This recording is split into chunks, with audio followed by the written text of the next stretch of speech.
Halo semuanya, selamat datang di podcast Bukan Saran Keuangan, yang serius tapi santai, santai tapi tetap berisi, dan sesekali berbahaya kalau didengar bareng mantan. Hari ini kita akan membahas satu fenomena lintas generasi yang selalu menarik setiap tanggal 14 Februari, Hari Valentine di Indonesia. Dari generasi X sampai generasi Z, lengkap dengan sentuhan akulturasi budaya. Valentine sendiri berasal dari tradisi barat yang dikaitkan dengan kisah Santo Valentinus di era Kekaisaran Romawi. Tapi seperti banyak budaya global lainnya, perayaan ini mendarat di Indonesia dan mengalami proses akulturasi. Indonesia bukan negara barat, kita punya budaya timur yang menjunjung norma sosial dan nilai religius. Jadi, Valentine di sini tidak pernah benar-benar sama seperti di film-film Hollywood. Tidak ada adegan Hugh Jackman sambil teriak, I love you Jessica. Kecuali memang Jessica tetangga sebelah, generasi ke-10 yang tumbuh di era 80 kurang 90.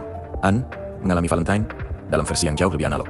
Belum ada WhatsApp, belum ada Instagram, yang ada surat cinta tulisan tangan.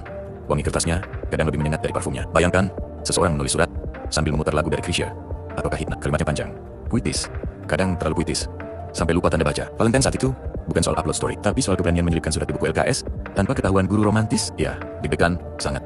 Masuk ke generasi milenial, ini masa transisi. Dunia analog bertemu digital, Valentine mulai lebih komersial. Toko coklat ramai, bunga mawar naik harga lebih cepat dari harga cabai.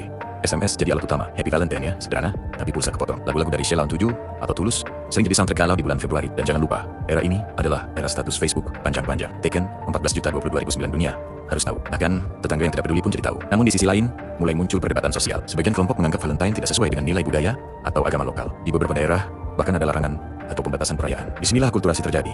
Valentine di Indonesia tidak selalu identik dengan pasangan romantis. Ia berubah jadi hari kasih sayang untuk sahabat, keluarga, bahkan guru. Sekarang kita masuk ke generasi Z. Valentine bukan lagi soal surat atau SMS. Ini soal konten, story, Instagram, video TikTok, caption sarkastik, romantis, kadang ironis. Sering, lagu galau dari Pamungkas bisa viral lagi setiap Februari, atau lagu lama dari Niki diputar ulang dengan nuansa sendu. Menariknya, banyak Gen Z yang merayakan Valentine dengan konsep self-love. Beli coklat untuk diri sendiri, nonton film sendirian, upload caption not single, just independent. Ini bentuk akulturasi modern, budaya global, tambah kesadaran mental health, tambah gaya hidup digital. Kalau kita lihat lintas generasi, ada satu pola menarik. Gen X, personal dan privat. Milenial, publik dan semi-digital.